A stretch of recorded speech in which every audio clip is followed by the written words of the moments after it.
আসসালামু আলাইকুম। অষ্টম শ্রেণীর ইংরেজি টিউটোরিয়ালে তোমাদেরকে স্বাগতম। এই ভিডিওতে ইউনিট 3 এর লেসন 2 ওয়ার্ড অন সলিটিউড এই লেসনের যে কবিতাটি দেয়া আছে, এই কবিতাটি আমরা বাংলা অর্থ সহকারে পড়ব। এর সাথে এই কবিতার রিলেটেড যে কোশ্চেনগুলো দেয়া আছে সেগুলো আমরা সলভ করব। তো চলো আমরা এই কবিতাটি খুব সুন্দরভাবে বাংলা অর্থ সহকারে পড়ে ফেলি। তোমরা যারা এখনো চ্যানেলটি সাবস্ক্রাইব করো নাই, চ্যানেলটি সাবস্ক্রাইব করবে পরবর্তী ভিডিওগুলো পাওয়ার জন্য।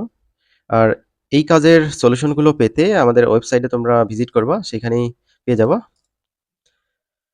এ নম্বরে বলা হয়েছিল read and recite the poem, কবিতাটি পড়ো এবং আবৃত্তি করো। বাম পাশে ইংরেজি এবং ডান পাশে সেগুলোর অর্থ দেওয়া হয়েছে যাতে তোমরা খুব ভালোভাবে এগুলো বুঝতে পারো। ওয়ার্ড অন সলিটিউড, একাকিত্বের ওপর গাথা কবিতা। Happy the man whose wish and care, সুখী সেইজন সাধ ও যতন যার।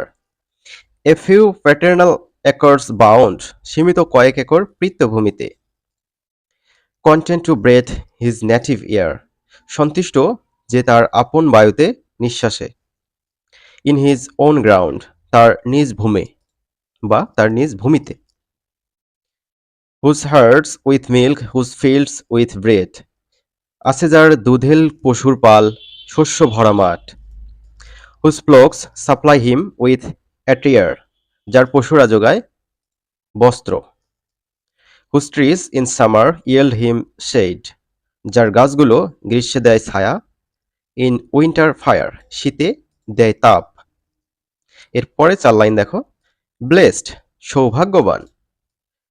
হু ক্যান আনকনসার্নডলি ফাইন্ড, যে নির্বিকারভাবে দেখে। Hours, days and years slide soft away, ঘন্টা, দিন ও মাস স্বচ্ছন্দে চলে যায়। ইন হেলথ অফ বডি, সুস্থ দেহে। পিস অফ মাইন্ড, মনের সুখে। কোয়াইট বাই ডে, দিনের নীরবতায়। সাউন্ড স্লিপ বাই নাইট, রাতে গভীর ঘুম। স্টাডি অ্যান্ড ইজ, অধ্যয়ন ও আরাম। টুগেদার মিক্সড সুইট রিক্রিয়েশন, একত্রে মিলেমিশে মধুর বিনোদন। And innocence which most does please, নিষ্পাপতা যা সবচেয়ে বেশি আনন্দ দেয়। উইথ মেডিটেশন, ধ্যানের গভীরতায়। শেষে 4 লাইন দেখো। Thus let me live unseen unknown, এইভাবে আমাকে বাঁচতে দাও অদেখা অজানা। এখানে কিন্তু মিনিংগুলো তোমরা বুঝতে পারবা। এই যে আনসিন মানে হচ্ছে কি অদেখা, তারপর হচ্ছে আননন, আননন মানে হচ্ছে অজানা। পাশে বাংলাগুলো দেয়া আছে, তোমরা যদি একটু স্টাডি করো তাহলে বুঝতে পারবে।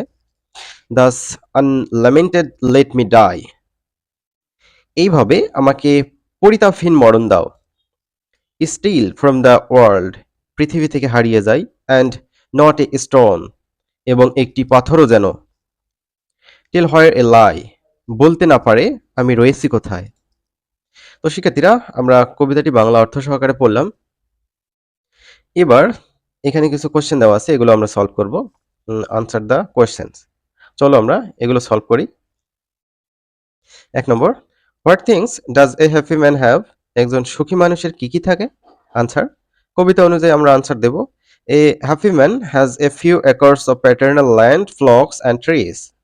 এখানে এখানে দেখো ফিউ একর্স অর্থাৎ কিছু একর জমি বোঝাচ্ছে এখানে।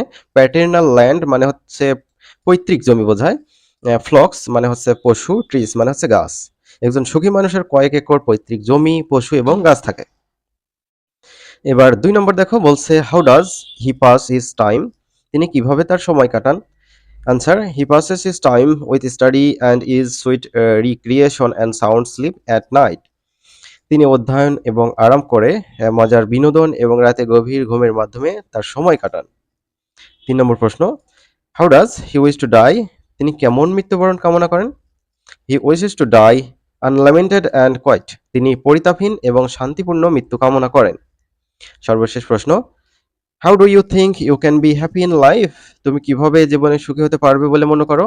Answer, I think that I can be happy in life if I fulfil my usual needs, আমি মনে করি যে আমি জীবনে সুখী হতে পারবো যদি আমি আমার স্বাভাবিক প্রয়োজনগুলো মেটাতে পারি। আজকের ভিডিও এই পর্যন্ত ছিল। আমরা পরবর্তী ভিডিওতে তোমাদের পরবর্তী যে লেসন রয়েছে সেই লেসনের যে প্যাসেজগুলো থাকবে, যেই কাজগুলো থাকবে সেগুলো আলোচনা করব ইনশাআল্লাহ। তো শিক্ষার্থীরা পরবর্তী ভিডিওতে দেখা হচ্ছে। আল্লাহ হাফেজ।